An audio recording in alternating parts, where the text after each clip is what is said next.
નમસ્કાર મિત્રો, હું આપનો હાસ્ય કલાકાર તથા લોક સાહિત્યકાર નરેન્દ્રસિંહ વાઘેલા મારી યુટ્યુબ ચેનલ લોક સાહિત્ય ગુજરાતમાં આપ સૌનું હાર્દિક સ્વાગત કરું છું. મિત્રો તમે જુઓ કે 300 500 કરોડની ફિલ્મોમાં જે જૂના ગીતો આવતા હતા 1 2 3 4 5 6 7 8 9 10 11 ક્યાં વહી ગયું એનો પતો જ નથી. પછી દેખા હે પહેલી બાર ક્યાં વહી ગયું. આજે ગંગા સતી નારાયણ સ્વામી દેવાયત પંડિતે લખેલી વાણીઓ આજે આદિ અનાદિથી હાલી આવે છે. આ અધ્યાત્મની શક્તિ છે મિત્રો. હવે નાનો બાળ ધ્રુવ છે, હિરણ્યકશ્યપનો દીકરો, એ આ હોળીનો પ્રસંગ છે એટલે મારે લેવો છે કે ધ્રુવ ભણવા જાય છે, ન્યા એને મન ગોઠતું નથી તો સ્લેટમાં બસ રામ રામ રામ, ત્યારે તો ઠીકરાની સ્લેટ આવતી ને, એમાં રામ રામ રામ શબ્દ લખે છે અને બીજા છોકરાઓને રિસેસમાં એ રામ ભણાવે છે. અને આ વસ્તુની સાહેબને ફરિયાદ થઈ. હિરણ્યકશ્યપુએ તપાસ કરી તો સાહેબે કીધું કે તમારો દીકરો જ આમ કરે છે. બીજા છોકરાઓને અમે તો તમારું નામ રટવાનું કહીએ છીએ, પણ બીજા છોકરાઓને, બીજા વિદ્યાર્થીઓને પણ તમારો દીકરો જ આ રીતે લઈ જાય છે અને આ વસ્તુ કરવાની પ્રેરણા આપે છે. અને ત્યાં હિરણ્યકશ્યપે, કારણ કે તો રાજા હતો ને, કે મારા દીકરાને અંધારી કોટડીમાં પૂરી દો અને ખાવા પીવાનું કંઈ દેહો નહીં. ને તો અખિલ બ્રહ્માંડનો માલિક, જ્યારે એ દીકરો ભૂખ્યો થાય ને તો જેલની માલિપા થાળી ભરીને જમવાનું દઈ જાય છે અને પોતે પોતાના હાથે કોળિયા એના મોઢામાં મૂકે છે. તમે વિચાર તો કરો, આધ્યાત્મની તો બીજું શું છે. અને હિરણ્યકશ્યપુને કોઈએ સમાચાર દીધા કે બાપુ આમ બને છે, સરસ મજાની રસોઈની સુગંધી આવે છે અને દીકરો જાણે જમી લેતો એવું અમને વહેમ છે, તો કે તમે તાળું ખોલી દો છો? તો કે ના. તો પછી કોણ અને કેવી રીતે આવે, મારે જોવું પડશે. અને ત્યાં હિરણ્યકશ્યપુ પોતે જ્યારે આંટો મારે છે ને અને જઈને જુએ છે તો એ જેલની માલિકોર થાળ ભરીને પડ્યો છે અને ધરાઈને દીકરો બેઠો થયો છે. અને એ વિચાર કરે છે કે ચાલો જેલને તાળા છે, સેનાપતિ મારા મજબૂત છે અને આ આવે છે ક્યાંથી જમવાનું. અને હિરણ્યકશ્યપુએ પ્રભુ ભક્તિ એવી કરેલી ને એને માગણી કરી હતી કે નહીં લોઢું, નહીં લાકડું, નહીં હથિયાર, કે નહીં કુસ્તી, આ બધી જ વસ્તુ સિવાય મને કોઈ મારે નહીં. સવાર, નહીં સાંજ, નહીં રાત, નહીં દિવસ.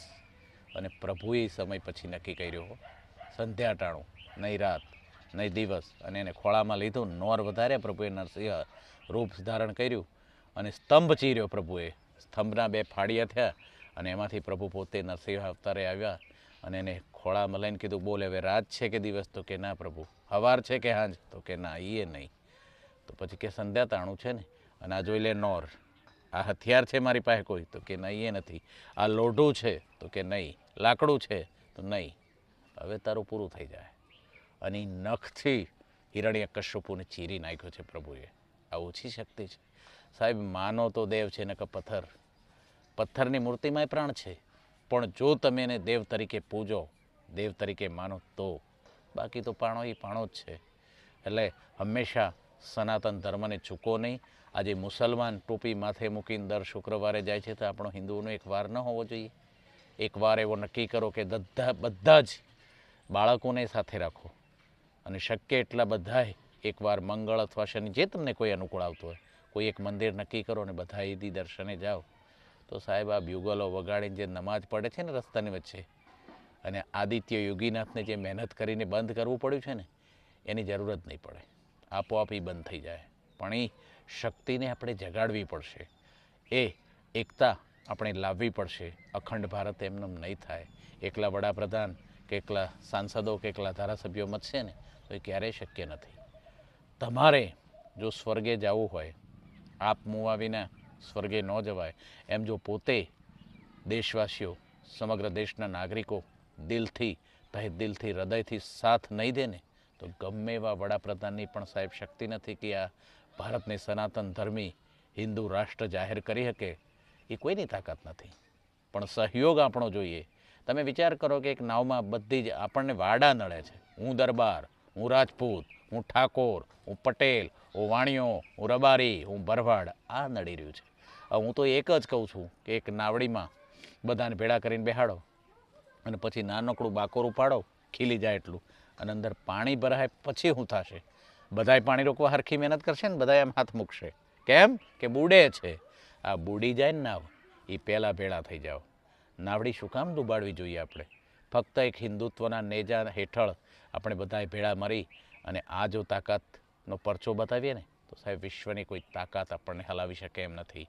એટલે મિત્રો વરીને એક જ કહું છું કે એકતામાં જ અખંડિતતા છે અને સનાતન ધર્મનું જો રક્ષણ કરવા માટે લીલુડા માથા રાજપૂતોએ દીધા હોય ને તો એને યાદ કરો છો એ ઘણી મોટી વાત છે.